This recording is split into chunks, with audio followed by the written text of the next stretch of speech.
Welcome into the Boston Sports Summit. I am your host, Tim Barnett, and we are presented by the Grid Network. And what a terrible couple of days it has been. Obviously, the Red Sox were eliminated from the wild card last night.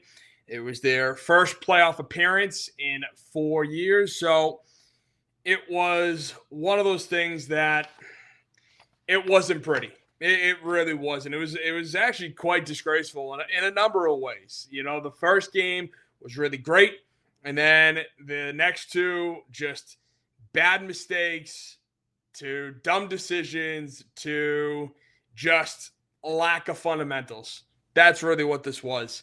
But before we continue on, we're obviously going to talk about the Red Sox. We're going to talk about the Patriots, previewing their Sunday night action in Buffalo this week. It's going to be a good game, I think. Really tight, really close one, but we'll talk about that later in the program. I do want to let you guys know that, of course, do not forget to go to our website at podpage.com/the-grid. And then if you want some great Grid merch, some great Boston Summit merch, you could go to enter-thegrid.myspreadshop.com/Boston plus sports plus summit. All right, well, let's get the ball rolling because we got a lot to say, or I've got a lot to say about the Red Sox today. Of course, the classic line I use all the time when the Red Sox, for lack of a better word, break your hat. It comes from that movie Fever Pitch. Careful, kid, they'll break your hat. At least one person in that movie was an actual Red Sox fan, i.e. Lenny Clark. Yeah, friggin' Jimmy Fallon, that hack. He's not funny at all. The only reason why he's funny is because he laughs at his own jokes on SNL. That's really it. Otherwise, he's a hack. But continuing on, the last two games were honestly some of the biggest. Actually, I wouldn't even want to say it's a joke because it was exactly who they are. It was exactly who the Red Sox were. When you start to look back at it, again, it all comes back to the fact that this team led Major League Baseball in errors. Like, they sucked. They had 116 errors all season. 6 more than the Rockies, who was the worst team in baseball. Followed by the White Sox at 99, Guardians who made the playoffs, Angels they didn't, Giants didn't, and then the Yankees are at 94. 116 errors. Are you kidding me? Not to mention, they added 2 errors during this series. They were horrendous this year. And that's what really bothers me is I had hope.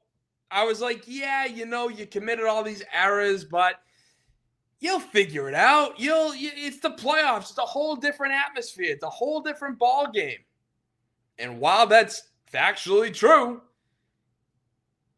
last night's game was arguably the worst defensive game I've ever seen, from a Red Sox team when it mattered most. When it mattered most. Starting off with that bloop double, and it should have been an out, that Ceddanne Rafaela just happened to take this roundabout way and to finally attack the ball. And of course, he doesn't even come up with it. I'm going to show you the image that was circling Twitter of how Rafaela kind of made his way to the ball.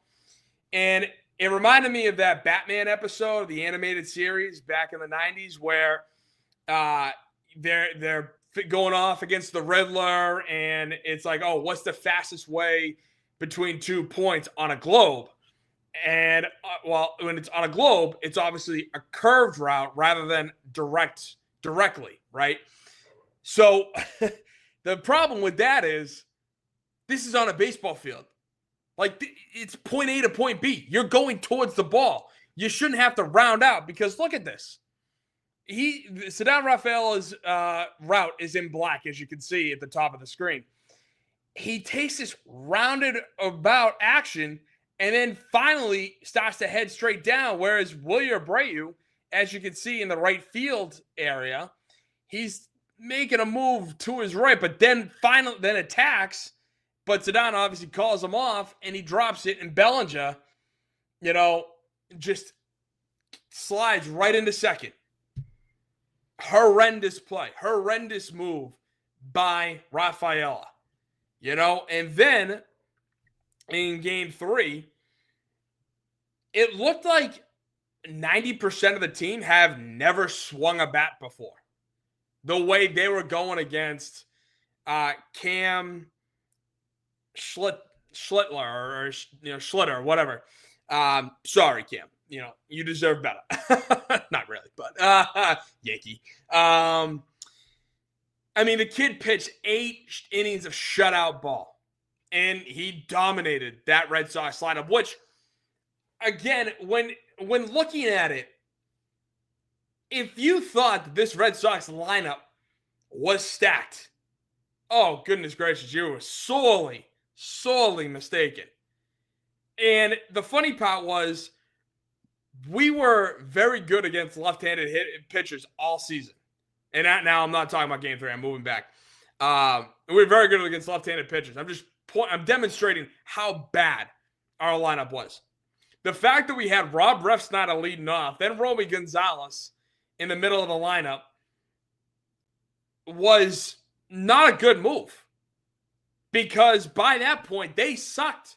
They couldn't touch Rodon or Fried. And it was kind of disgraceful. These two guys who were right-handed hitters who were supposed to mash lefties couldn't do jack. And then we leave Romy in at second instead of putting Nate Eaton in there for game 3. The whole thing was, we were not a good offensive team. And to think that we could make a run without Roman Anthony, without Rafael Devers, who I feel extremely vindicated, and I cannot wait to talk about that in about 20 minutes. But the issue that I have, and the thing I do want to say about Cam, the pitcher for game 3. Listen, tip of the cap to you, kid. You came out, you dominated over 100 pitches, 8 shutout innings against some would argue a 4A, AAA 4A lineup, but, with the exception of a couple people. Though, I will say, Cam's response after the game did kind of drive me up a wall a little bit because everyone, again, the kid was from Walpole. He wants to go out and, of course, say that he converted his family to Yankee fans, which, again, I would argue that, no, they're not Yankee fans. They are Cam fans, which they want you to do well. But if I would almost argue that if you're not pitching, they are not rooting for the Yankees. They want you to do well, but it's not going to work like that. I can guarantee you if that were my kid, who ends up pitching for the Yankees or playing for the Yankees, yeah, I'd want my kid to do well, but you bet your ass I'm still rooting for the Red Sox. That's ridiculous. I asked my parents about that last night. I'm like, what if I pitch? And they're like, yeah, we'd root for you. We love you. We want you to succeed, and we want you to do very well. But if you're going against the Red Sox and you're not playing and you're not pitching, you get Fried, Rodon, like those other guys are pitching, yeah, you bet your ass I'm going to be rooting for the Red Sox. Damn right. Like, that's what diehard fans do. And so then, of course, he has to come out and say after the game, quote, "It was personal for me after some hometown chirping. I'm not going to get into it, but there's a line, and I think they crossed it a little bit. I'm a competitor, and I'm going to go out there and make sure I shut them down. Boston fans, that's just how it is. We're aggressive back home, and we're going to try to get under people's skin. They just picked the wrong guy to do it to and the wrong team to do it to. End quote. Now, listen. If I would be intrigued to see what was the worst that he got. And because I feel like a lot of professional athletes nowadays, they just throw out, oh, they crossed the line. Oh, the fans, they crossed the line. This, that, and the other. Where it's like, dude, if the worst we were doing was clapping back at you saying you converted your entire family to now be Yankee fans, even though your entire family, yourself included, grew up to be Red Sox fans, questioning that, yeah, I think it's fair game. That's nowhere near out of bounds for anything. Now, if they were calling you, a traitor, maybe, I don't think that's even pushing the line. But if they're starting to call you names, starting to, death threats, all that nonsense, of course, obviously, that's crossing the line. We can all agree on that. But why is it that every freaking professional athlete now, and granted, we're Boston fans, I'm going to talk about Boston. It always seems like Boston fans cross the line. Boston fans cross the line. Boston fans cross the line. Will you stop with, if you want to say we cross the line, at this point, I'm like, prove it. Prove it. And I don't mean that in the way that, I'm not saying that in terms of, hey, you're wrong, we never would do that. No, because of course you get some, jackass who is like saying some of the most outrageous stuff that you would never want to say or never would say because you are crossing the line.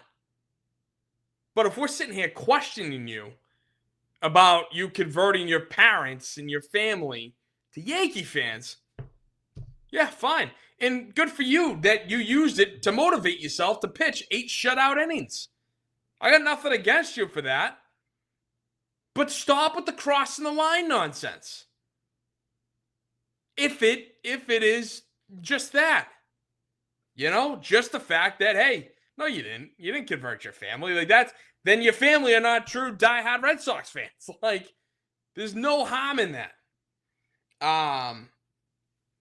But the kid balled, man. The kid from friggin' Walpole balled out.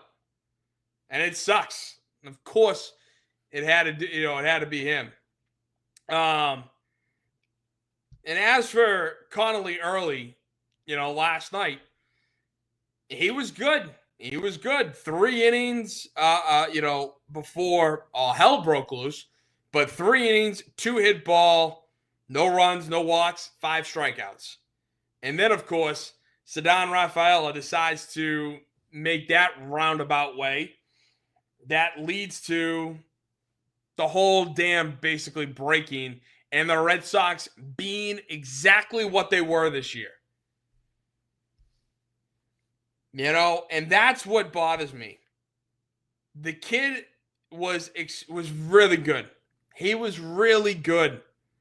And yet one play ruined it all. And not for nothing, you can't, the play absolutely, bursted the dam without a doubt.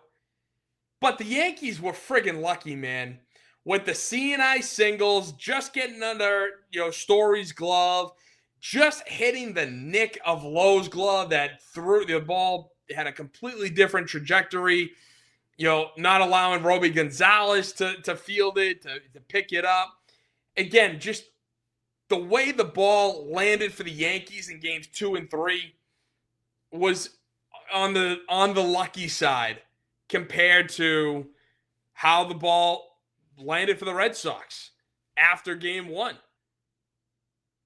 And that's the thing. It's like, it sucks. It really does suck. And not for nothing, we could have won this game. We could have swept them. We absolutely could have swept them. Because while everybody wants to talk about the Jarren Duran injury or Jarren Duran misplay out in left field, which absolutely deserves a look at, because One, he clearly didn't need to dive down like that. Two, some were speculating that the way he threw up his glove was actually blocking his view. That's why it hit off the end of the glove and bounced out, and that's why he never caught it. And it was just one of those things where I feel bad for the kid. I can't help it. I mean, yeah, a lot of this has to do with what he has gone through, the type of guy that he seems to be in terms of really beating himself up over that. And I know exactly what that's like, because that's who I am. If something doesn't work, or if my play leads to something, but then other things happen after that and we lose, I'm going to look at myself and be like, well, I screwed that up. I effed that up. All that stuff. And all of his stuff with the mental health. And, I don't want to go too deep into that because I don't want to, have to talk about that. But even still, Jarren Duran absolutely should have had that ball. He was a liability not only in the field, but also at the plate. He couldn't make up for anything. And that's where, again, it was one of those situations.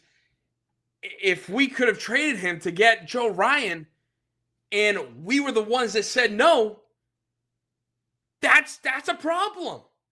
That's a problem. That's exactly what Kyan Bloom was like, who loved his guys way too much, overvalued them way too much, and was afraid to pull the trigger. Now, Breslow was not necessarily afraid to pull the trigger, obviously with what he did for Crochet, and some of the other stuff that he's done. But in the Devers deal, again, coming to that soon.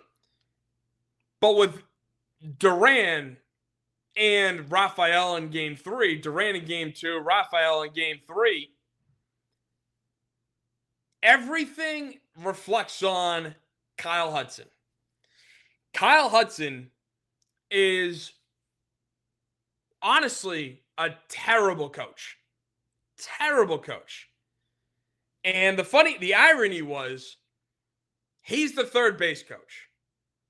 I raged against him earlier this year because of the fact he didn't send Nate Eaton, the fastest guy on the team and arguably the fastest guy in Major League Baseball, to tag up from third to home against Baltimore, in which we got swept in a 2-game series against the last place O's, right? That's exactly what happened. And of course, Kyle Hudson's not only the third base coach, but the outfield instructor as well. Jarren Duran, we all know, has had his issues fielding and reading balls off the bat in the outfield. From his time coming here, day one, to, of course, 2 nights ago, and arguably last night with his lack of running on the Giancarlo Stanton double. But what has Kyle Hudson been teaching these guys? What has he been doing? Rafael took an awful angle to that ball. Jarren Duran trying to make a catch but can't. And that's where you have to start questioning this, because our outfielders have not been good. And you're coming off a year where last year you had both Duran and Wilyer Abreu as Gold Glove finalists, and Wilyer Abreu won the Gold Glove. Even though, as you can see here, I have Duran's fielding percentage at 10th worst out of all outfielders. Wilyer Abreu was the worst fielding percentage of all outfielders. Abreu and Duran committed the 4th and 5th most errors amongst all outfielders. But but their total defensive runs saved was second and third amongst all outfielders.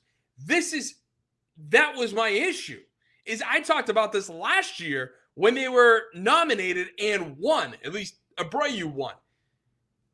How are you going to award these guys who have the worst fielding percentage, who have, top five most errors? How are you going to award these guys the gold frickin' glove? Or at least make them a finalist. So and then you come off that season to have this season, and it's almost like it's no surprise. Jarren Duran, 10th worst fielding percentage, 5th most errors. What do you expect? Did we forget, how to actually read statistics? Oh, actually, yes, we did, because we let the nerds decide, because total defensive runs saved is so much better than fielding percentage and errors committed.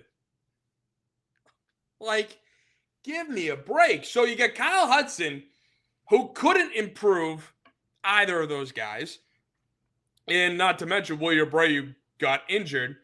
But also, Kyle Hudson was the moron who didn't send Nate Eaton, the fastest guy in baseball, didn't send him on the play, the Jazz Chisholm really awful throw to first base.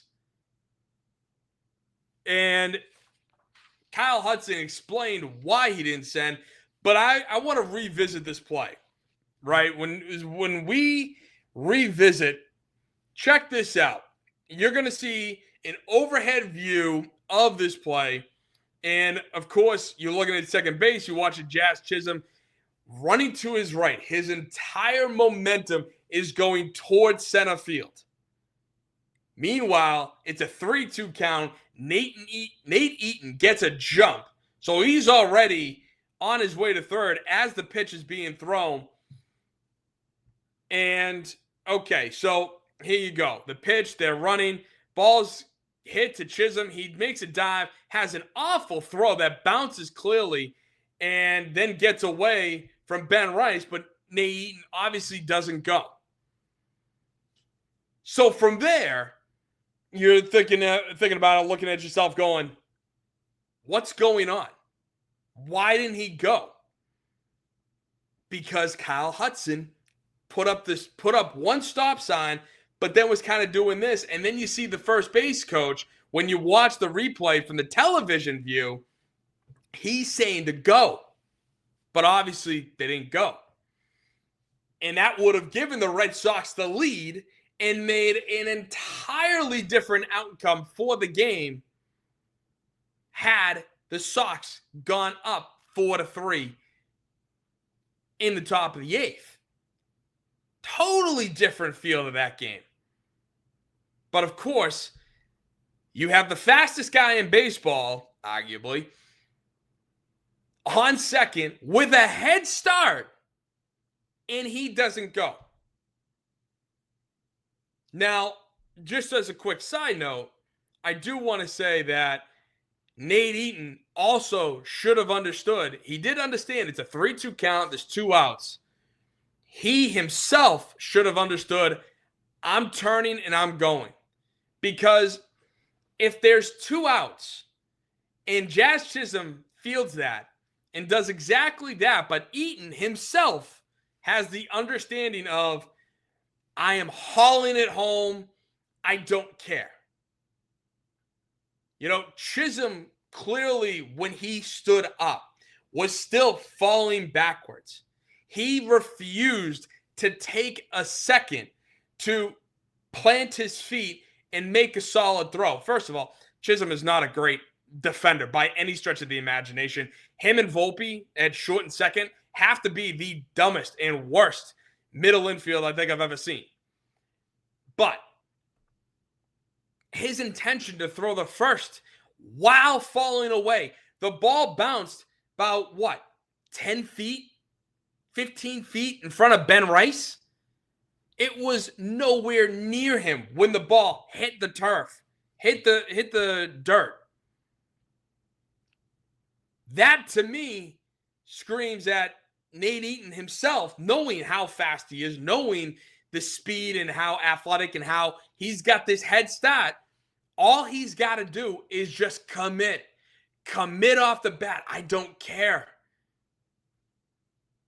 And of course, he didn't because he couldn't see the play, and rightfully so to some degree.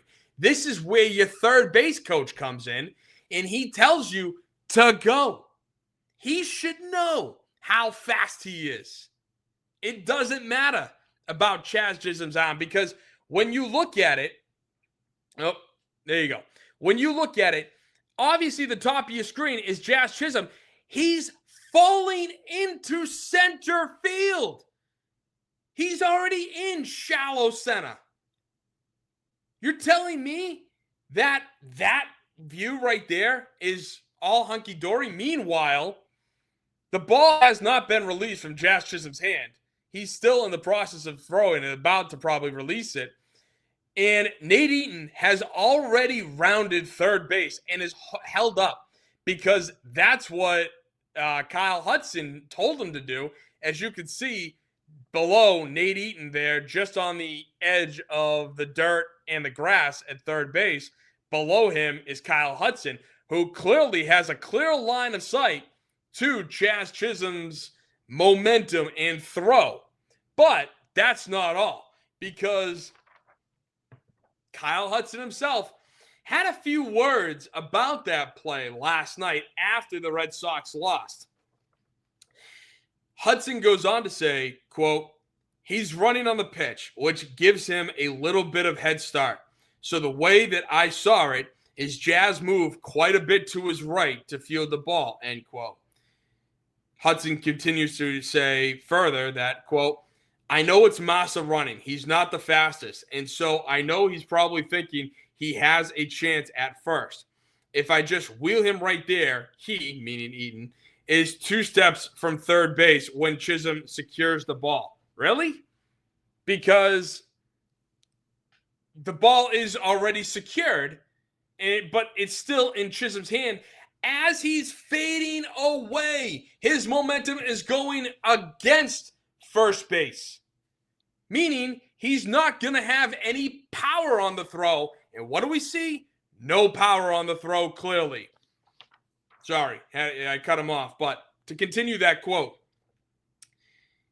he, meaning Eaton, is 2 steps from third base when Chisholm secures the ball. And so if I just wheel him right there and he comes up and he throws the plate, he's out by 60 feet.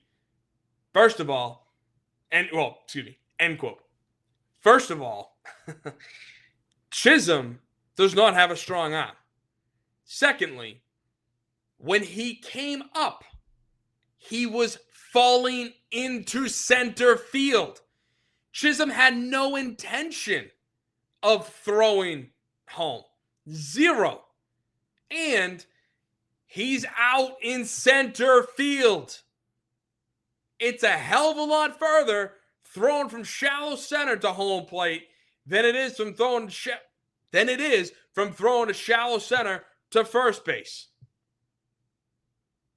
Nate Eaton, if he just committed from the jump, is not out by 60 feet, not out by a long shot. But Hudson continues to explain, quote, "So a situation right there, for me, I'm not wheeling right out of the gate. I think the way that we executed it, especially here when it's so loud, is that I probably should have gave him a little bit more space so he could have came around third base a little bit further, and then it would have gave him an angle to actually see where the ball was at. Because over there, the angle that we had, the ball was blocked. We couldn't tell where it went. So if he's able to get down a little bit further, maybe we're able to see the angle and the ball come off of Rice's glove. End quote. Okay. So a couple things to note. When Hudson says, and then it would have gave him an angle to actually see where the ball was at. As I mentioned, you both, and more Hudson especially, clearly has a line of sight to Jazz Chisholm's throwing motion and throwing angle towards first base. There's no way on God's green earth he's coming home. Secondly, the ball bounces right in the middle between where Jazz is and Ben Rice is standing at first. It bounces right in between the two. Maybe a little bit closer to Ben, but not by much. 15 feet, 10 feet clearly. There's a lot of room there. With that being said, you see the ball bounce. At that moment, you say to Nate, go, run, hustle, whatever. And so the fact that you want to say, oh, well, I should have given him more of an angle so that he could see where the ball was at after Ben Rice missed the scoop entirely. I mean, what? Are you trying to say that Nate should have decided for himself now? That, oh, if I given him that room, then he could have seen it, and then it's his problem. That's why he didn't go. Yeah, I didn't give him the room, but at the same time, hey, if I did, he could have seen it, and then blah, blah, blah. Like, no. The problem is, from the jump, you told him to stop. That's the problem. And the irony is, Hudson continues to explain this gem of a line. Quote, if you look at my stuff, I'm pretty aggressive sending guys as it is. Then why was I on here last month bitching about you losing us the series to the Orioles? Because all you had to do was send the fastest guy home on a ball hit 275 feet. I mean, if I don't know your name, that's a good thing. But coming into this series, I knew it. I knew who you were. And no, you're not. You're afraid. You're a coward. You're not aggressive. You're the opposite of aggressive. And that's what kills me, is that had Nate Eaton scored and we went up 4-3, I might have come on the show yesterday and said, we swept the Yankees. What a great day to be a Red Sox fan. We're going to Toronto, baby. We got a date with the Blue Jays. Come on. But no, I have to sit here today on Friday and get visibly upset over the fact that you made a horrendous decision that could have given us the lead. Even the New York, WFAN was commenting on how the Red Sox executives were jumping up and down like crazy when you didn't send Eaton home.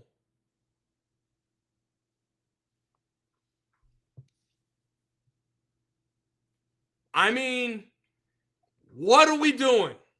And you want to sit here and tell all of Red Sox Nation that I'm pretty aggressive sending guys. Yeah, you know me, I have a reputation of sending guys even when they shouldn't. In what universe? Because you have the fastest guy in baseball and you didn't send him twice.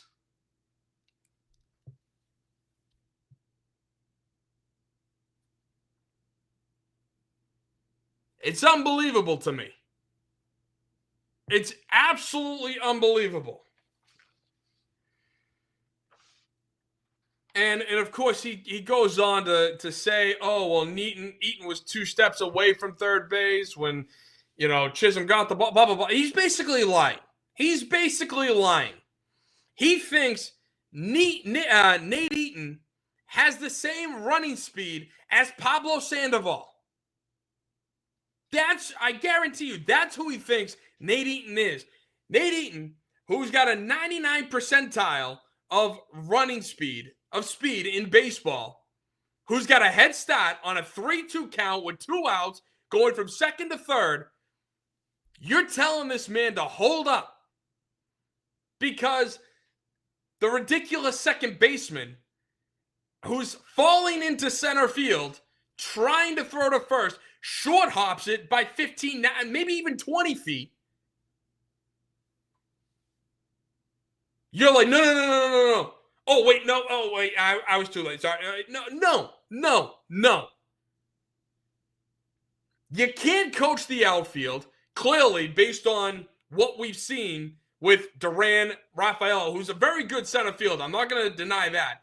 But Rafaela is a little bit more athletic than he is baseball instinctual. But you got Duran, Rafaela, and Abreu. You can't coach the outfield. You can't be a third base coach. What good are you, Kyle? What good are you? The tough part is I don't like calling for guys' heads. I don't like calling for guys' heads because, it makes me feel, bad because it's their livelihood, it's their job. But I'm sorry, this right here, the guy's got to go. He absolutely has to go. I hope he lands on his feet. I hope he goes to another team. Hell, I hope he goes to the Yankees and screws that up. No. But in all honesty, it's one of these things where that's fireable offense by cause. It really is. And it changed the whole complexion of the series. It did. It was a back and forth game. The Yankees had the early advantage and the Red Sox tied it up. The Yankees got back out in front and the Red Sox tied it up. And Trevor Story, after Duran's error, by the way, which allowed a run, Trevor Story tied the game on a solo shot immediately after the next half inning.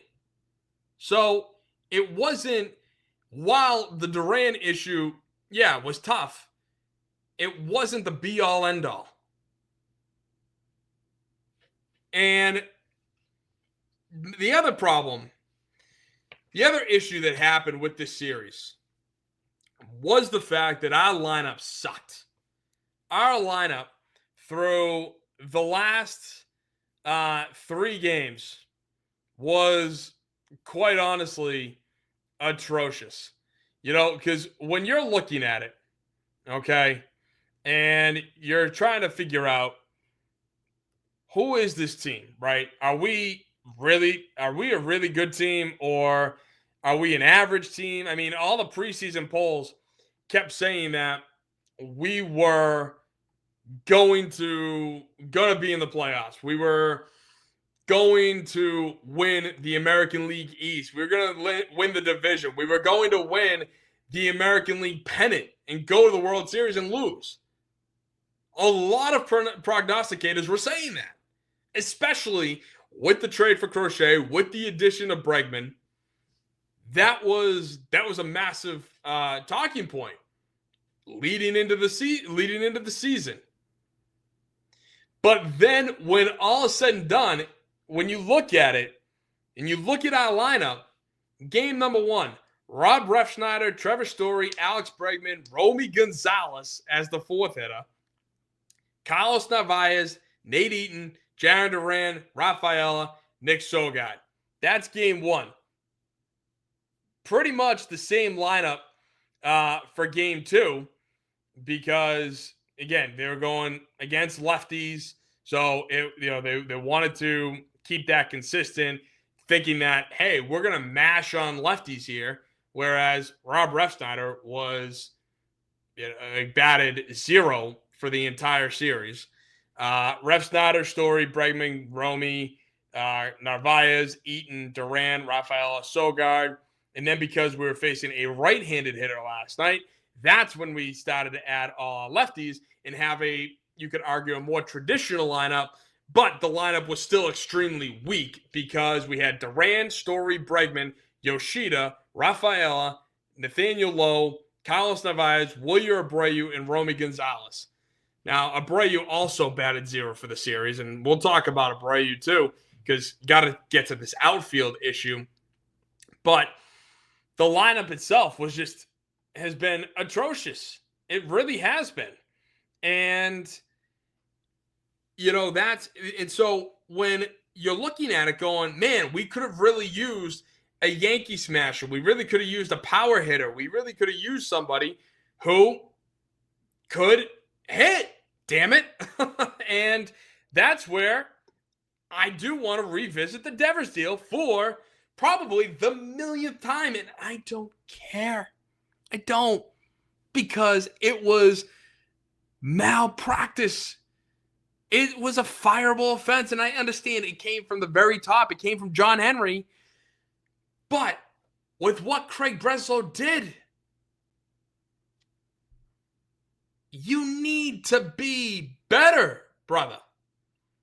You need to get a better result because with this, right, with what we got out of this Rafael Devers deal, Jordan Hicks, Kyle Harrison, James Tibbs, and Jose Bayo. I know. They're not good. Jordan Hicks is a flat-out bum. Kyle Harrison may have potential, but what does that mean? Is he going to be a middle reliever? Is he going to be a fifth starter? Because if he's a fifth starter at best, we still lost the deal. And I know, everyone wants to say, yeah, well, Rafael Devers sucked. He wasn't good. Look at what he did in San Francisco, man. Yeah, because him and the rest of Red Sox Nation was absolutely blindsided by this deal. The Giants had a superstar rising prospect at first base in the minor leagues who we could have traded for had we flipped the bill for, let's say, 25, 50, 75, at most probably 100 of the 250 million left over to Rafi Devers. But John Henry and that cheap bastard and his cheap-ass sports group decided that, no, we're not investing in this team like we should because the analytics say otherwise. And that is crazy because, and before I start to actually get into John Henry and the cheapness of it, again, going back to people wanting to say, well, Devers sucked out in San Francisco. You're right. He batted 272 in Boston and then dropped to 236 over the rest of the 60 games that he played, right? If I'm doing math properly. He played 73 in Boston, 163. Oh, no. Sorry. 90 games. Or 100. What? Man, I can't do math. Either way, the rest of the season that he played out in San Francisco, he batted 236. You're telling me that Devers, had he remained in Boston, had he still played DH the entire time, had he still been a locker room, 50-50 guy, in other words, a guy that seemingly didn't have an issue with his teammates. He just had an issue with management and Cora too. Because Cora seemed to be elated after the trade. And, but the problem that I have is, I feel like people are misrepresenting this whole situation, saying that, oh, yeah, he would have sucked here too. No, I very much beg to differ. I feel like Rafi probably would have flirted around that 272 mark. Maybe he would have been as high as the 290s, maybe 300 even. And he probably would have been around at worst 250. He would not have dropped 40 friggin' points. And by the way, I think 250 is even pushing it. And everybody wants to say that, oh, he was a bum out in San Francisco. See, we won. If anything, it was a tie at we both sucked. And Devers and the Giants actually turned it on late in the year and nearly snuck into the playoffs. So they weren't as bad.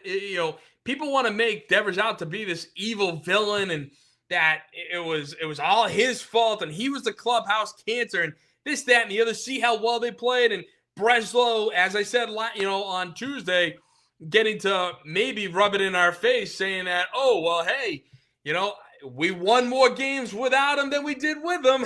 See, I was right. And even that I put up to BS. Because had we won more games without him, I would think we would have won this series. And we were nearly there. But of course, it didn't happen like that. And I know I've seen some other people, want to throw the fact that Devers was here and that we didn't make the postseason the last 4 years and it's all Devers' fault because he was the guy, blah, blah, blah. Yeah, it's a lot of what ifs, right? It's a lot of what ifs, and I don't believe the stats are 100% true in this situation. And that's the thing. That's why numbers help when trying to paint a picture, but numbers are also not everything too. You have to watch the game. In a prominent Boston sports talk radio figure, he loves to play at both sides because on the one hand, you can have the argument like I just made that says Devers is no way this team probably could have won more games and probably could have won the American League East had Devers still been here, because we wouldn't have blown games with Jordan Hicks.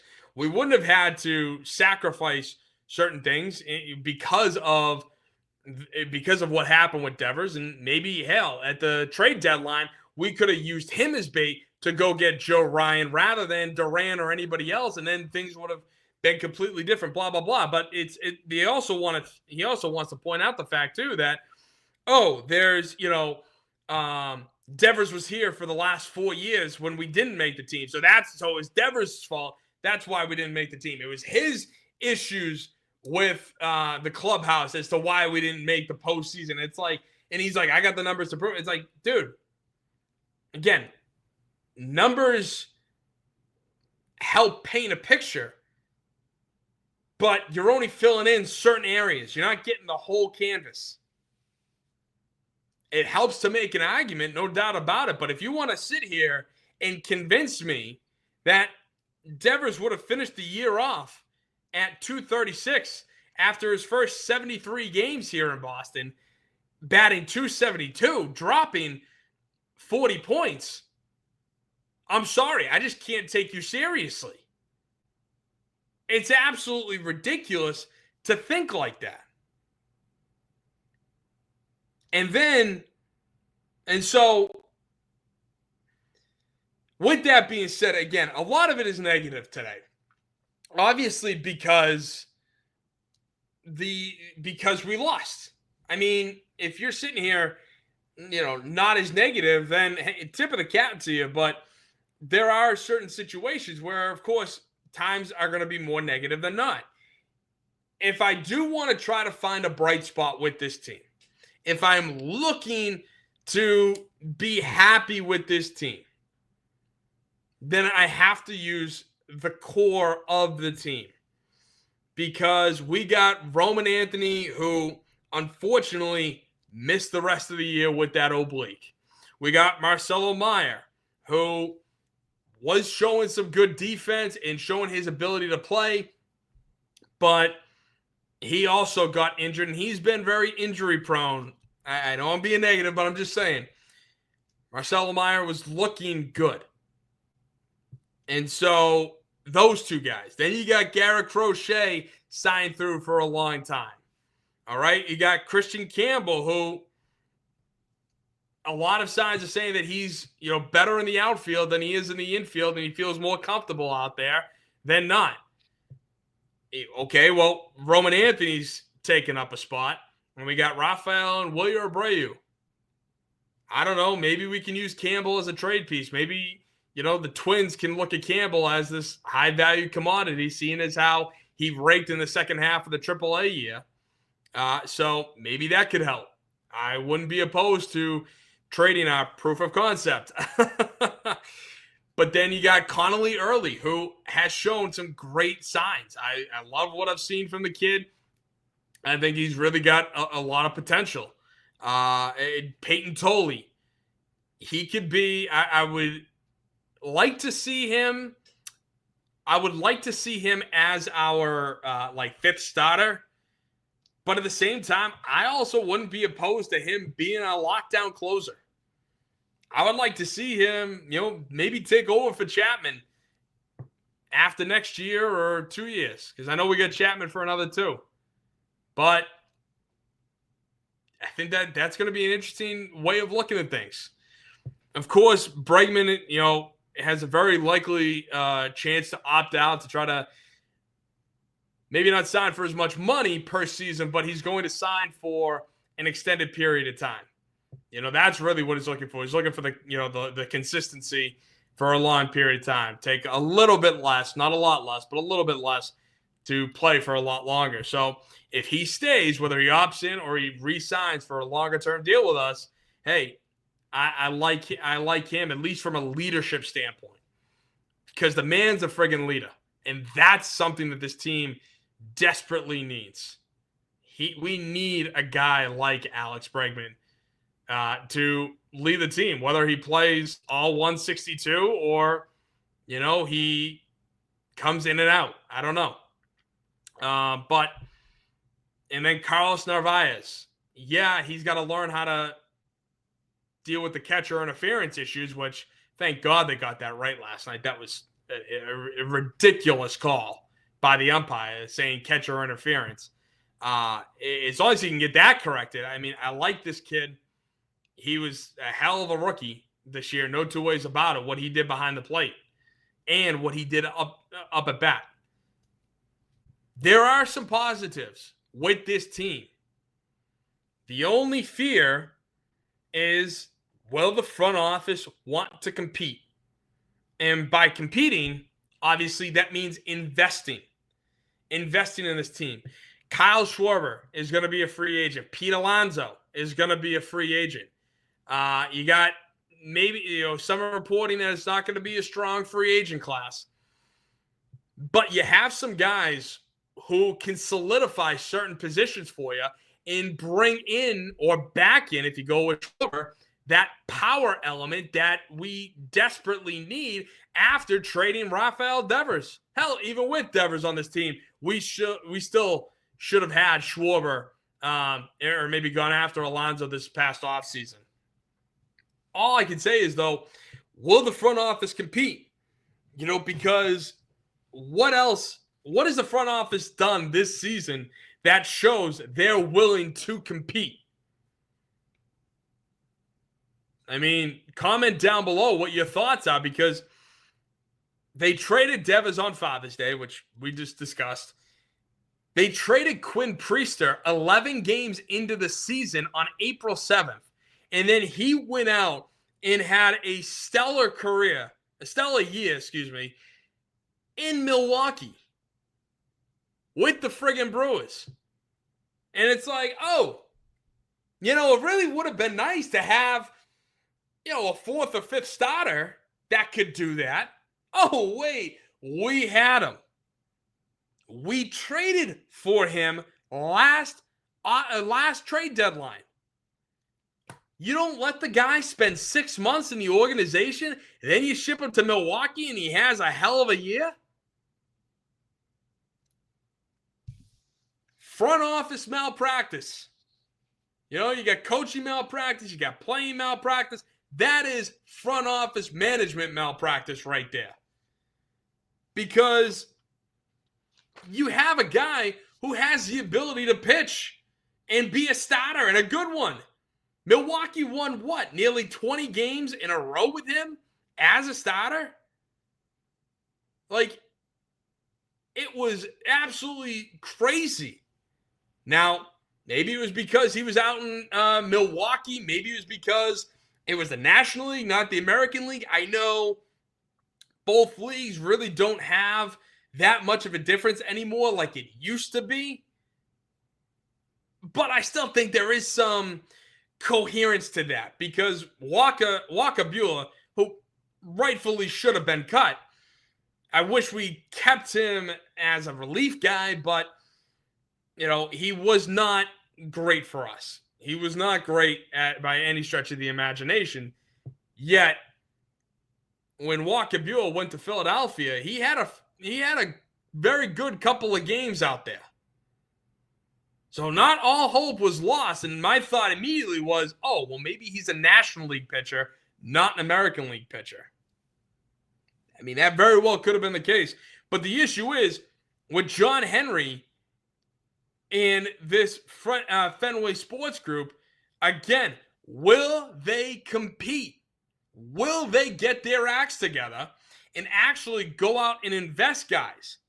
As we know from what Chris Catello has said about John Henry and the Fenway Sports Group, take a listen. I do think there's also people from the very top. We know John Henry thinks this way, that looks at that, but really looks at the number next to it on Fangraphs, Sean, which says the chance of winning a World Series is 2%. This is a guy, and this is an ownership group that's won 4 of them. They're not going to get excited over a wild card round appearance. And so to me, in the back of my mind, we know that John Henry, in talking about why or why not in private conversations with people in the past, he has wanted to add to the team or not, has cited World Series odds as a factor he looks at. That is a fact. World Series odds. That is insane to me, because you're in a situation, especially in the sport of baseball, where if you spend the money, you're going to compete. If you go out and make big-time trade acquisitions and take on money, you're going to compete. You go out and sign guys like Juan Soto, Shohei Ohtani, Yamamoto, the pitcher out in LA. You sign those guys, your chances of winning skyrocket. But his whole point is, oh, well, if we're World Series favorites, then I'll invest. Then I'll throw in the money. But we have to get there first. How? You want to build and develop and get our young talent through the roster, through the farm system, and then what? Once they get here, are we going to be a 4A team for 5, 6, 7, 8 years so that they can get acclimated and feel good, and then all of a sudden, then we'll be that team? That's so downright stupid. Especially for the Boston Red Sox, who have the freaking money. And so, yes, am I looking at this season as a blown chance, a blown opportunity? No, I'm not. Am I looking at this season as a bad year? No, I'm not. I'm looking at the season as kind of what it is. A good stepping stone, but not something that I'm really overly hyped about. Not something I'm really overly excited about, because they didn't meet my expectations. I think they came just slightly underneath it. I wanted this team to go to the ALDS, ALCS. I wanted them to make a run at the start of the year. I thought they could make a run. But if they view it like it's a very good year. Like, oh, we're fine. We're even. We don't have to go out and invest that much because we're still several years away. You know, Roman Anthony got hurt. Marcelo Meyer got hurt. Campbell had to be sent down. All these things.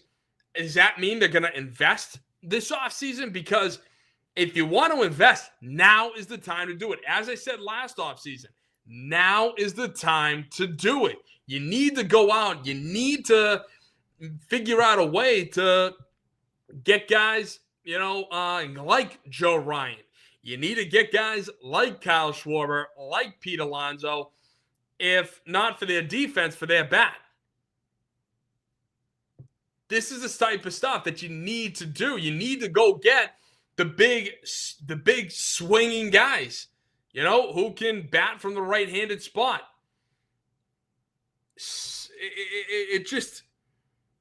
It scares me. It scares me because, yes, there is no Shohei Ohtani. There's no Juan Soto available this offseason, which, fine. Like, no problem. Because that means, one, I don't have to lose my mind during the winter meetings about whether or not the Red Sox are going to be in on a guy, and then they just lose out because they're too damn cheap. And so with that, they can go out and actually get guys who might be cheaper, but they can hit. They can bat from the right-handed spot and smash over the green monster. We need those guys. We need guys who can hit. Our lineup is trash this past wildcard postseason series. We were trash. I looked at our lineup in game one and was like, woof, that's not good. That is definitely not good. Luckily, it came to pass in game one, and nearly in game two. If only we were a bit more aggressive on the base path. The final thing I want to talk about the Red Sox is just the outfielders' woes. I mean, I've gone on about Duran, Abreu, Rafaela, and discussed how Abreu and Duran were guys who just should not have been Gold Glove finalists and won the Gold Glove. But when you look at their hitting stats this season, Abreu, his total season, batted .247 with a .317 on-base percentage, .469 slugging, .786 OPS, 92 hits, 17 doubles, 22 homers, 101 Ks, and 69 RBIs.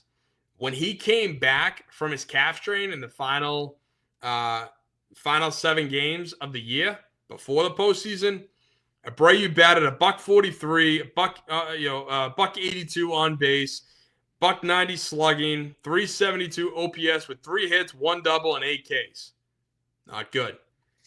Then you look at Rafael. Now, Rafael is an interesting cat because he always has this hot streak. And you're like, oh my God, he can actually rake. He can actually hit.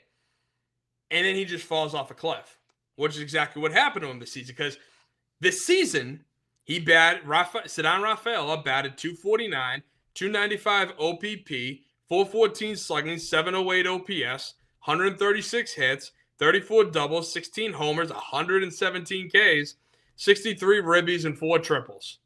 All right?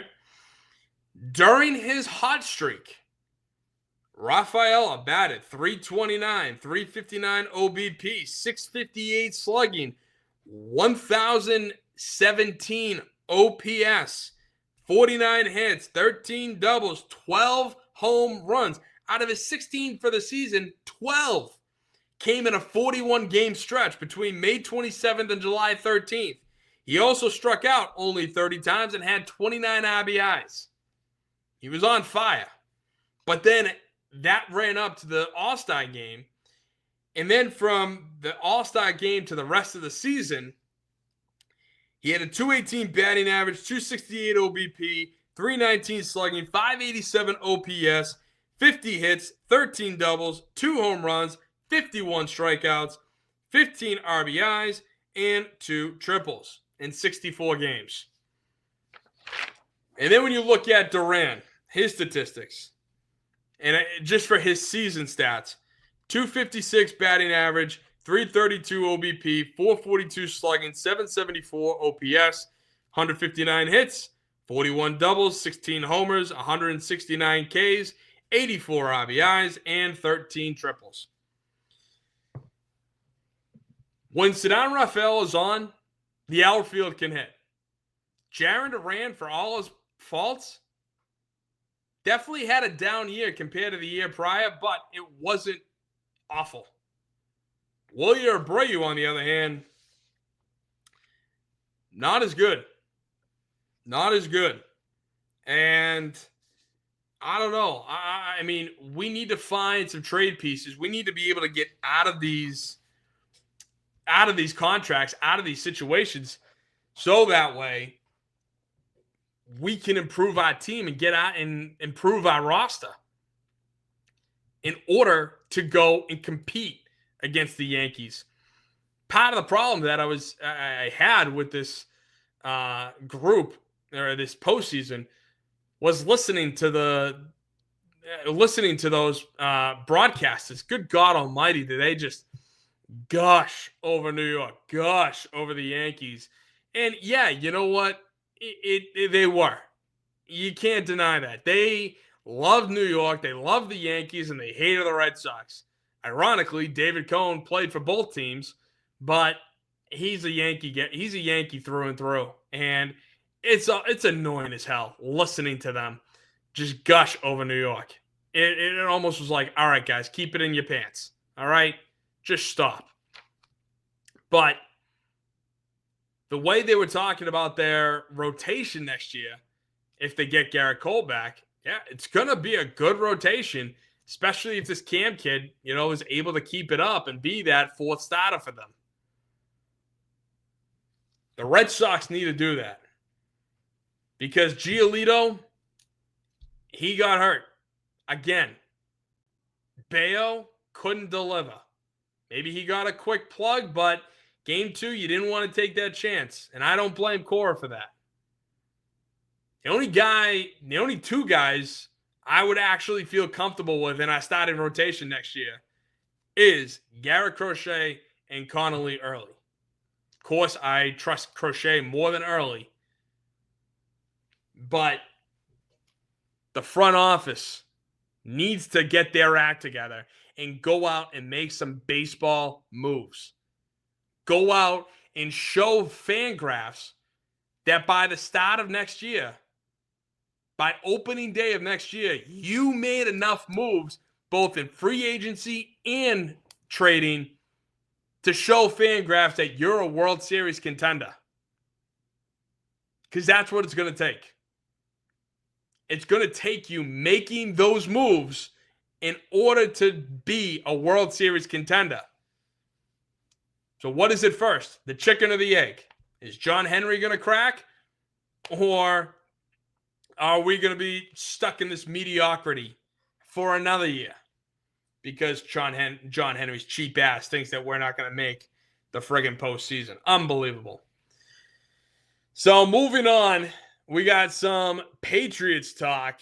They had a great day on Sunday. And before I get to that, just again, please, if you wouldn't mind just giving this a like, even hitting the subscribe button. It literally takes a half a second. It's no problem. It's no big deal. Just half a second, click, subscribe, and then you're done. And if you even like the content and want to keep, supporting us and supporting, the Boston Sports Summit, supporting the Grid Network, hey, even turn on that bell icon. Get notifications as well when we upload videos and content. So thank you guys so much. Really appreciate that. And hey, you can get some great Boston Sports Summit merch at enter-the-grid.myspreadshop.com/Boston plus sports plus summit. So thank you guys for that. But going back to the Patriots, they absolutely annihilated the Panthers. I had this being a close game. I actually had the Patriots up like 24-3, and then the Panthers started to make a comeback, but obviously it was too little too late. By the time they got that second touchdown to go, 17, it was 1 second left, like they had no chance. But what actually happened was so much better. 42-13, and all predicated or all started by our special teams. Friggin' Marcus Jones returning that punt all by himself was electric factory.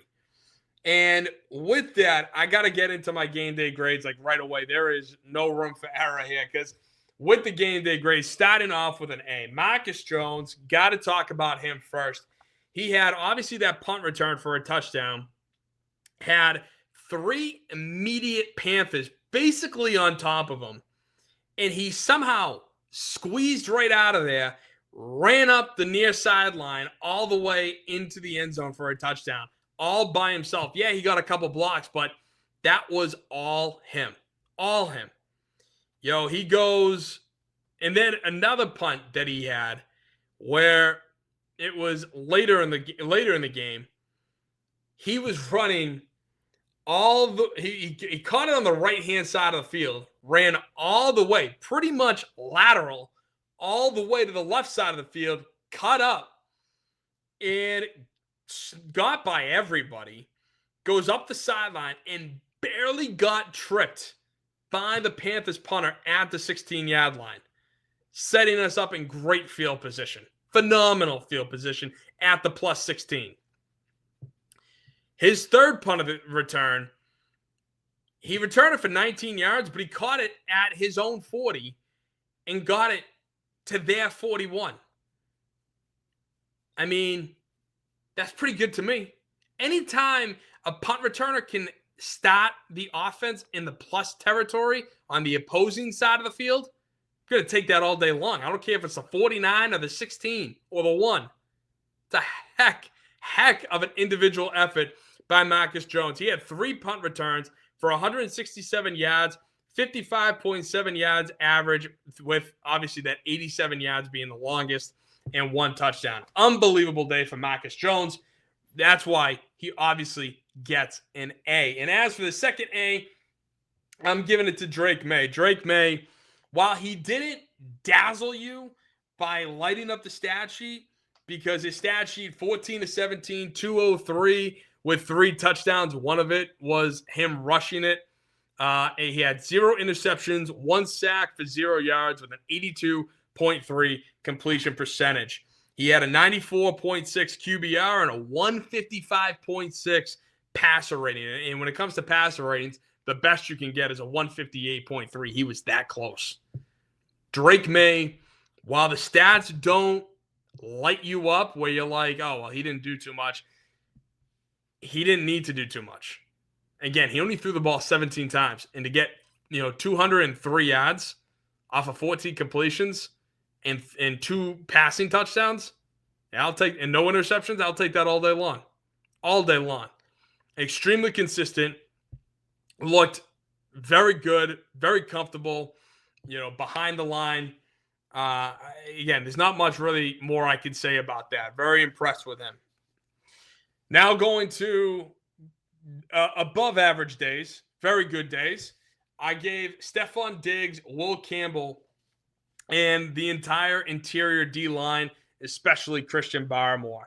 Starting off with Stephon Diggs, great day. The most comfortable he's looked in this offense, catching 6 balls out of 7 targets for 101 yards. No touchdowns, but he was the lead guy on Sunday. Very happy to see him, even though, of course, after the game, he has to say, oh, well, I'm only 5 out of 10 comfortable in this offense. I'm still studying. And then Josh McDaniels no, he's 9 out of 10. Like, don't listen to him. I don't know if he's joking or if that's just Diggs being Diggs. Of course, the next guy I had was Will Campbell. Just another solid afternoon for the kid. A clean sheet. Made a hole on the Gibson touchdown run up the middle on the inside, the 1-yard line. Very happy about that because a lot of people are saying that he Again, the short arms, how's he going to handle? Granted, he was going up against some young Bucks backups on the edge for the Panthers, but he needs to gain confidence, and that's exactly what he's doing. He's gaining the confidence right now. And then, of course, as for the interior defensive line, also get B's, especially Christian Barmore. I mean, Barmore was extremely disruptive to Carolina on Sunday, as well as that entire defensive line, making Bryce Young not be able to do what he wanted to do. And Bryce Young is so freaking tiny, man. I don't know how he's gonna survive in this league. I hope he does. I hope he succeeds, but it's not looking good right now for Young in that regard. So moving on to average days, I gotta go with Ramondre Stevenson and Craig Woodson. Starting with Stevenson, 9 carries, 38 yards, 4.2 yards per carry, which is good, but and he didn't fumble. But him getting the first carry out of the game was a clear statement that I don't care what you guys say. I'm giving Ramondre the ball, whether it be the fans, the media. Mike Vrabel's like, nope, Ramondre's our guy. And while I respect it, I also don't think it's wise to hang your hat on Ramondre Stevenson like that because of his history, because of the fact that he's had massive fumble issues. Not something that you want to see out of your supposed workhorse back. And then the other guy that I gave a C was Craig Woodson. His stat sheet looked good. Had a pass breakup, 2 tackles for loss. But the issue was he allowed both touchdowns to Carolina, the start of the game and at the end of the game. You know, so while he had some good plays, there were, of course, some bad ones to go with it, allowing 2 touchdowns to Carolina's tight end. As for the bottom half, you get the D's and F's. Starting with the D, Christian Ellis and Carlton Davis III. Now, Christian Ellis, once again, lost his starting job, was substituted to Jack Gibbons, who played very well in this game. Christian Ellis was able to rack up a lot of tackles as well. But again, when Ellis is being substituted out for Jack Gibbons, that tells you a lot. Jack Gibbons is getting more and more time as the weeks keep going. So I wouldn't be surprised if on Sunday, Jack Gibbons ends up starting alongside Robert Spillane. You know, I wouldn't be surprised if Christian Ellis lines up at the start of the game alongside Robert Spillane. You know, and Christian Ellis, the guy coming off the bench. And then for Carlton Davis III, it was his first game as being the number 2 because Gonzalez finally came back. And he was picked on a lot and drew 2 kind of bad defensive penalties. And you can't have that. I mean, that first penalty of him grabbing Ted McMillan's face mask, it's like it was clear as day. It was clear as day. And he needs to clean that up. He needs to be a lockdown number 2, especially with Gonzalez trying to get his legs underneath him. Now, they're going against a wide receiver crew this Sunday that there is really no number 1 guy, no guy that you really need to freak out about. But Davis is going to start to get picked on a lot. I bet, because he's going to be the other guy. No one's going to want to go to Christian Gonzalez unless they beat him. So with that being said, Carlton Davis, he's got to get his act together. All right. And then finally, I didn't think anybody really had a god-awful game, except for the fact that our team penalties is still way too high. Our team penalties, we are 5th in the NFL right now with 35 for 253 yards. We led the game with 7 penalties for 54 yards. In a game, we blew Carolina's doors out. penalties should not have been a factor, but they were. So the F goes to New England's team penalties for sure. And now moving on, because again, there really isn't much more to talk about. The Patriots looked really good, absolutely blew out the Panthers. But now we got a big game coming up. We're going to be in Orchard Park, Buffalo, New York, taking on the undefeated Buffalo Bills. You get the 2-2 Patriots taking on the 4-0 Buffalo Bills, and it's going to be a really interesting game. Starting from the fact that you have Drake Maye, who has been compared to Josh Allen since his draft night, saying that, Drake Maye at his best can beat Josh Allen. Well, let's look at the numbers, shall we? When you're looking at games this season, that's funny. My logo is blocking Allen's face. When you look at the games this season, obviously they both played 4. Maye is thrown for just a little bit more yards than Allen has at 988 to 964. Drake Maye's also got the better completion percentage at 74% to Josh Allen's 70.2%. Though Josh Allen does have him on turnovers where they both have 7 touchdown passes, but Allen's got 1 interception to Maye's 2. And Drake Maye has just slightly under worse passer rating than Josh Allen. Drake Maye's got a 109.4 passer rating to Allen's 109.7. And then when it comes to QBR, Josh Allen's QBR is 77.6 to Drake Maye's 63.9.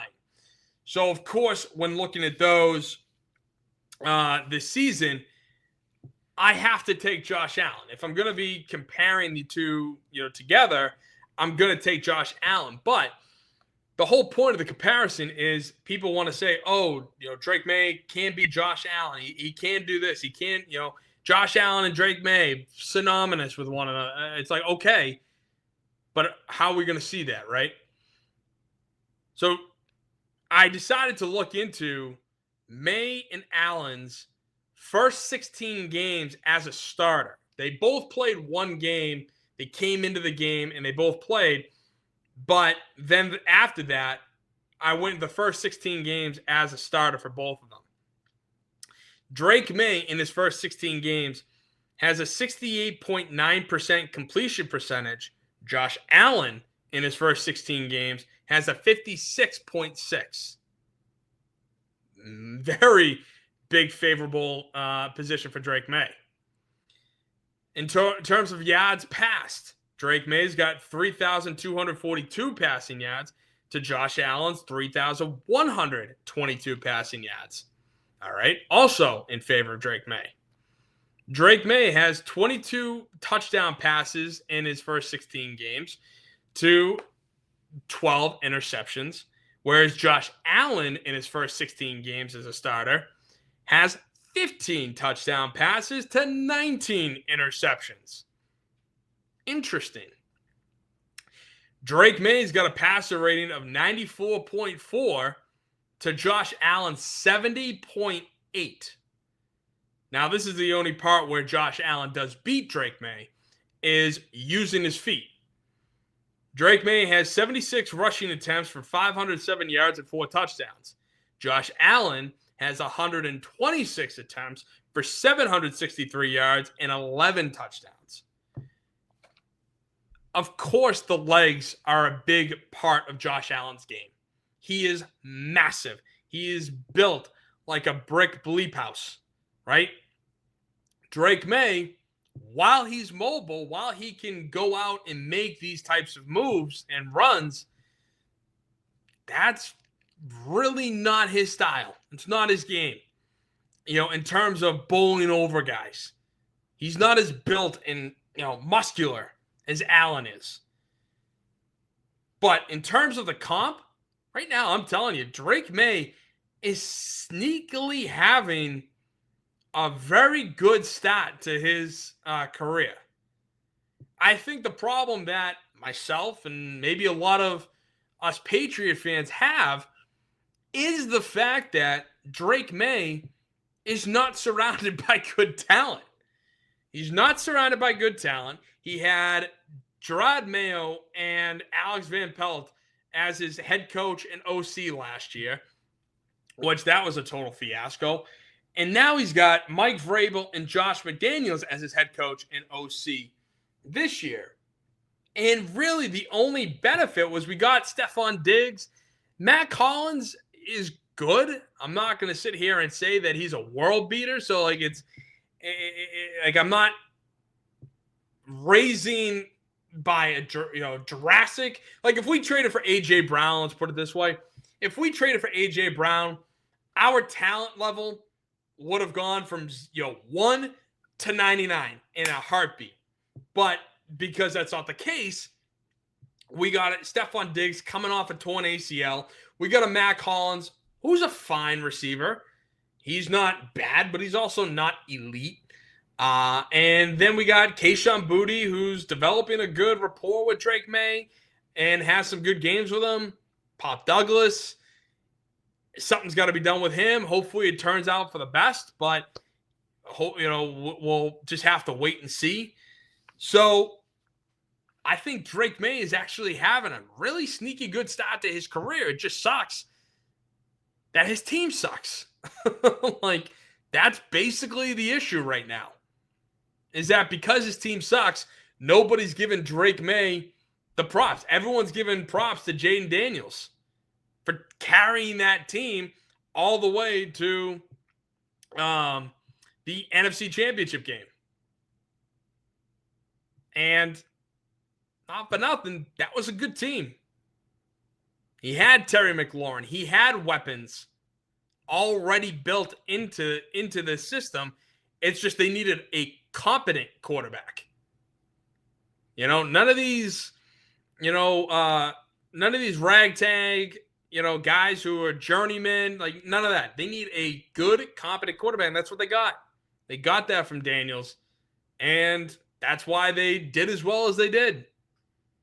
But Drake Maye, when you break down the numbers, it's looking pretty good. Got to admit, if you want to compare him to Josh Allen, I would take Drake Maye in his first 16 games than I would Josh Allen. It's that simple. But of course, they're not playing the first 16 games. They're both not playing game number 17 on Sunday. No. Josh Allen has been in the league for a very long time, has been successful in this league for a very long time. So that's why I'm taking Josh Allen as my quarterback. Then, of course, the running backs, I got to go with James Cook. I actually am giving the edge to the Patriots at wide receiver. Surprisingly. Not by a lot, but it's just enough because Keon Coleman, Khalil Shakir, they're good, but neither of them have really broken out yet to be that elite number one guy. They're not Stephon Diggs in his prime when he was playing with Josh Allen. Neither of them are A.J. Brown. Neither of them are Terry McLaurin. So that's why I'm giving the Patriots the edge there. But then, when it comes to tight ends, Dawson Knox and Dalton Kincaid, I of course have to go with them. Hunter Henry's an extremely good tight end for us. But those two, I'm going with the Bills. As for the O-line, the Bills have, according to PFF, the third best offensive line in football. So obviously got to go with them there. Though the defensive line, I am taking the edge with the Patriots. As long as Milton Williams and Christian Barmore and Kyrus Tonga are playing and they're playing at as much full strength as possible, then I'm giving the Patriots the edge there. As for the linebackers, I've got Buffalo. And then DBs, the fact that Christian Gonzalez is back, I'm giving us the edge.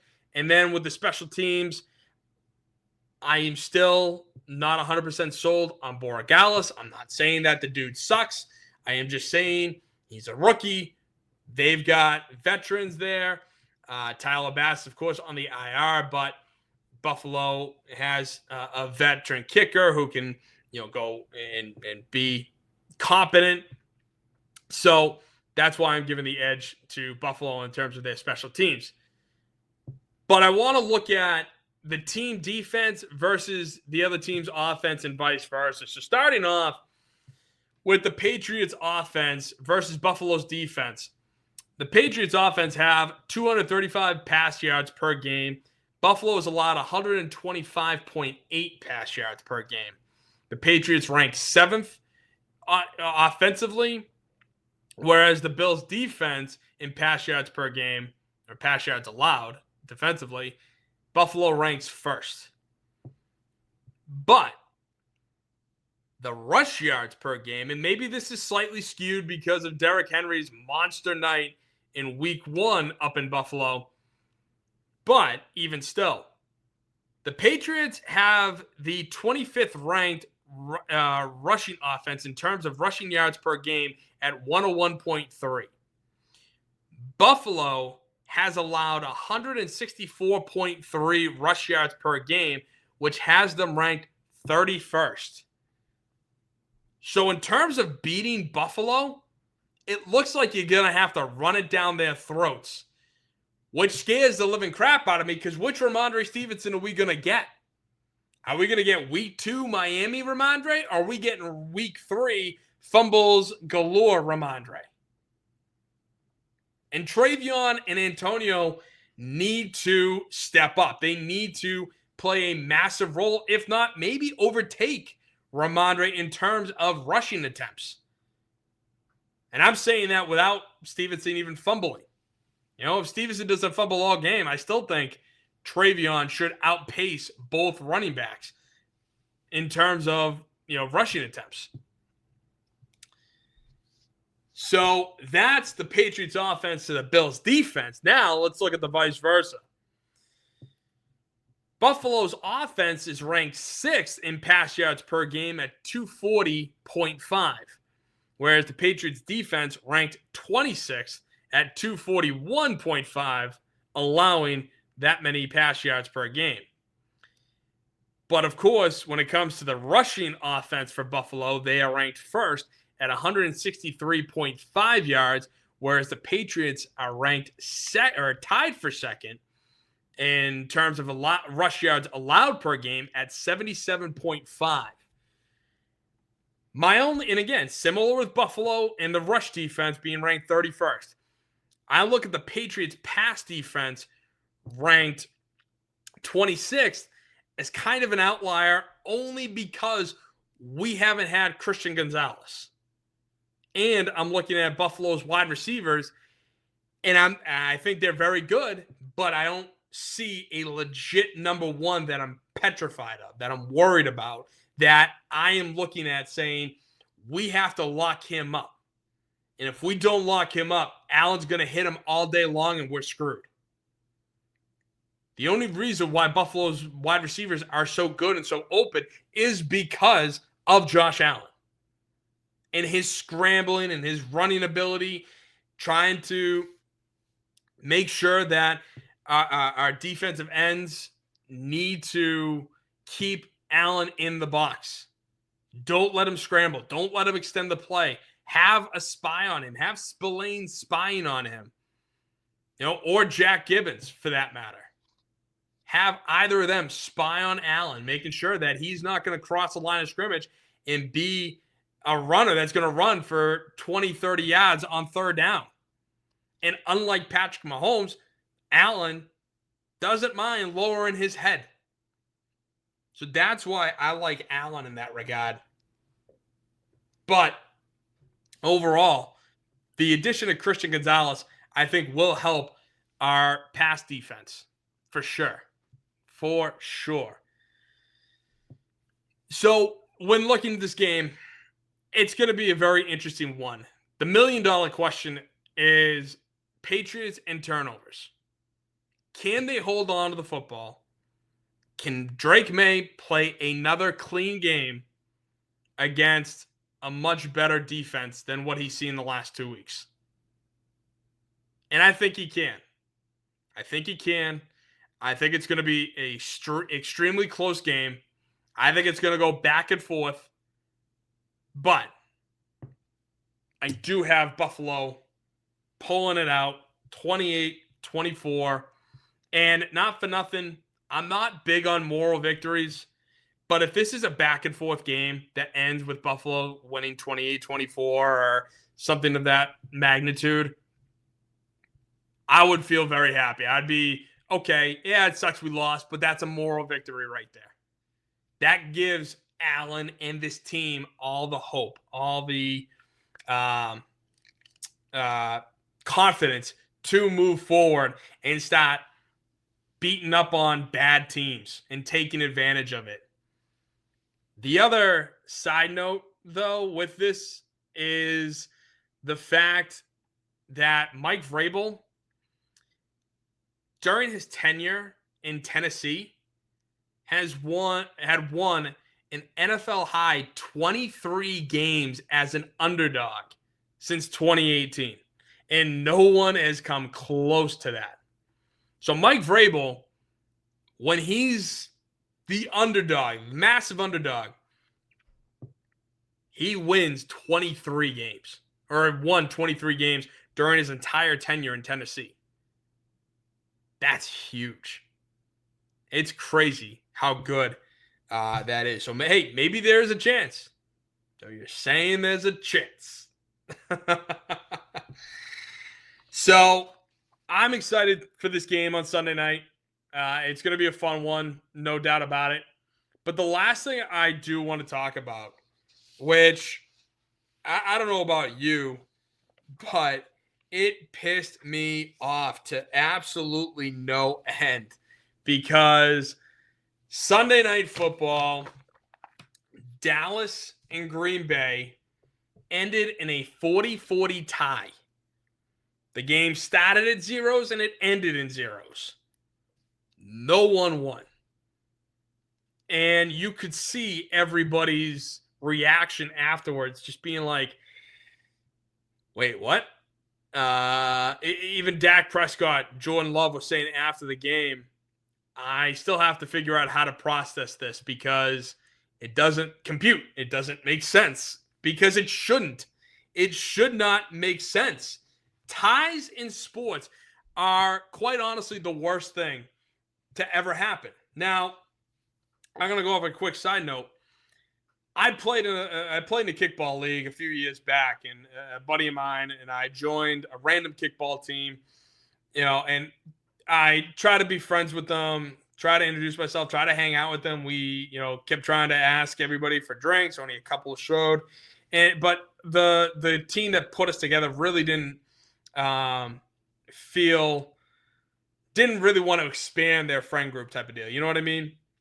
They wanted to stick to their clique, and that's part of the story. But fast forward to the third week, I was kind of peeved at that because here I am. I'm trying to be friendly. I'm trying to say, hey, let's all hang out afterwards. Blah blah blah. They weren't having any of it.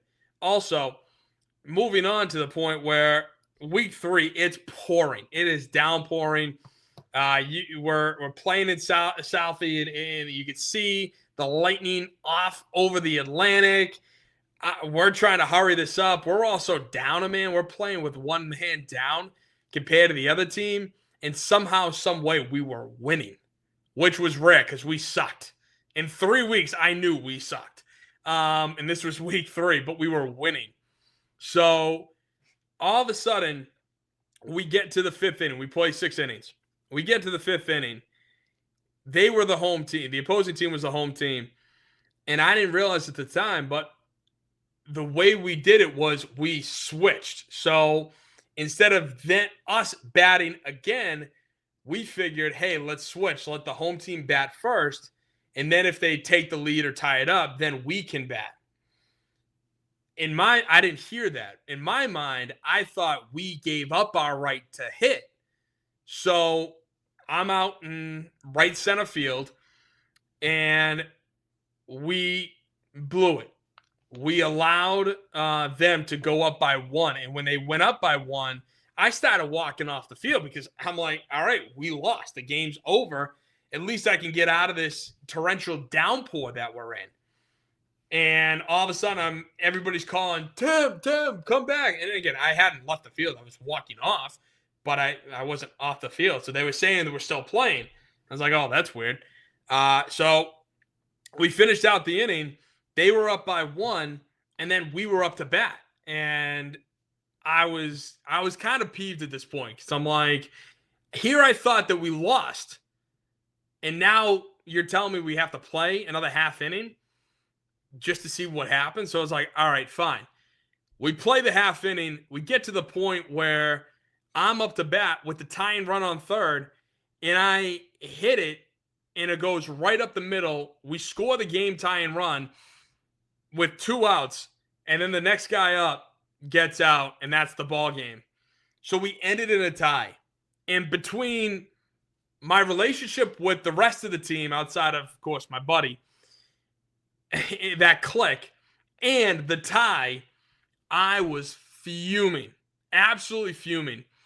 And the umpire came over to me and was like, hey, dude, it's all right. You guys tied. At least you didn't lose. And I snapped. And nothing against this umpire. He called a good game, but nothing against the umpire, except for the fact that I just snapped. I was pissed between the entire situation and was like, no, this is bull. We should have lost tonight. I wanted to lose because at least with a loss, we could learn something from that. With a tie, we can't learn anything, and we think that we're competent when we're not. And I made sure that this was so loud that everybody could hear it because I was just pissed. I was like, this is ridiculous because ties suck.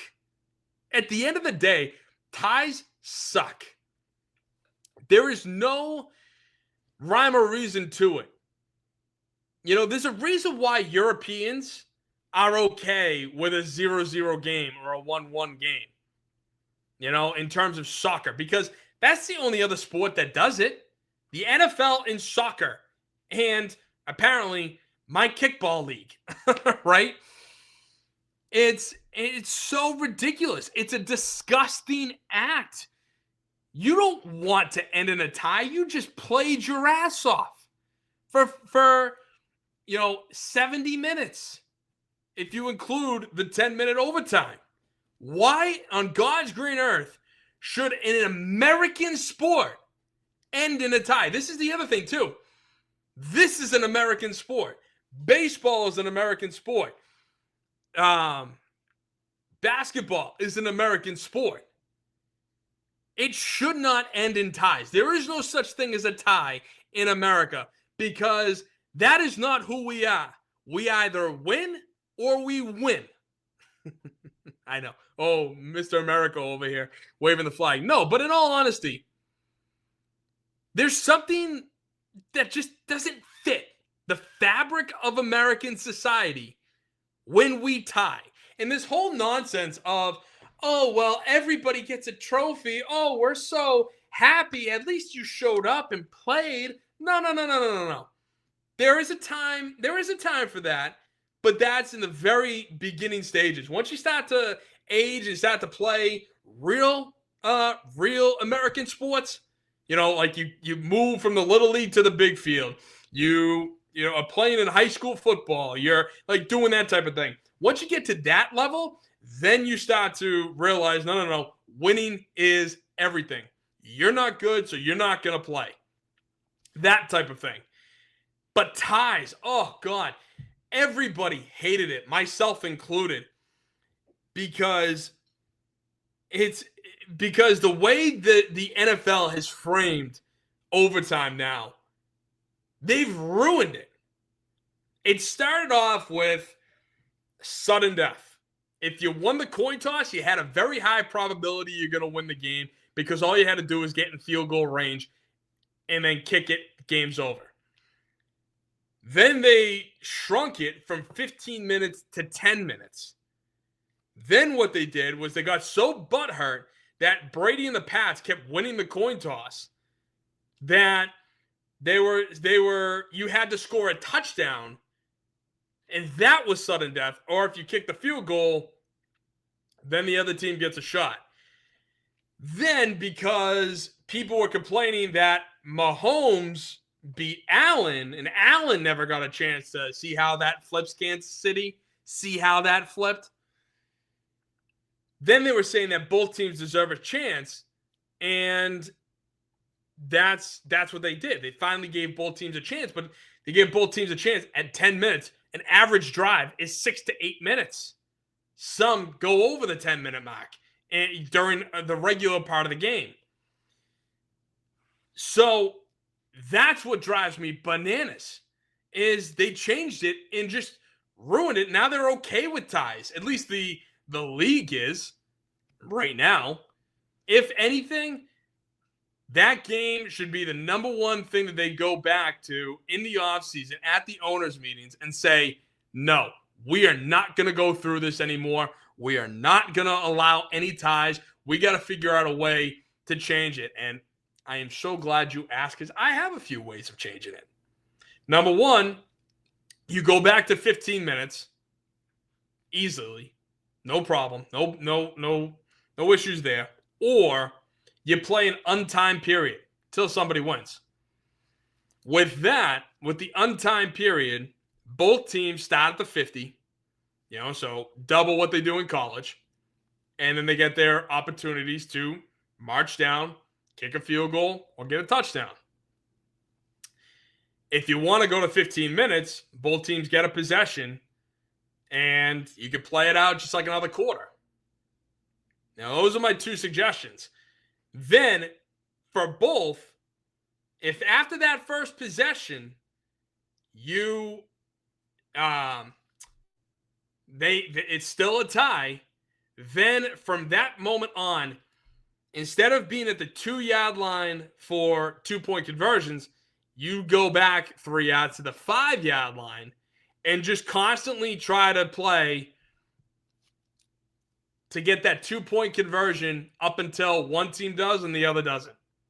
Just like college. At least college gets that right. They will go for 11 overtimes if have to. And they just keep, at the third overtime, it's 2-point, 2-point, 2-point, 2-point until somebody makes it and the other doesn't. Why can't the NFL do that? Why not have the first overtime, in my opinion, be the untimed, start at the 50, and also with the untimed, don't lollygag. This is my other request, but you start at the 50, you go down. If you kick a field goal, the other team gets it at the 50, and they can go and score a touchdown. Or, they can kick a field goal, and then they can try to tie it up. And then you go second overtime from the 5, score a touchdown from the 5-yard line every single time from there on out until there's a friggin' winner. That's it. No kickers after the first overtime. It's that simple. So that's my opinion on how to change the overtime in the NFL, because the last thing that this red-blooded American sport deserves is overtime. There is no reason for it. Not in this game. Not in the game of football. So tell me what you guys think. Comment down below.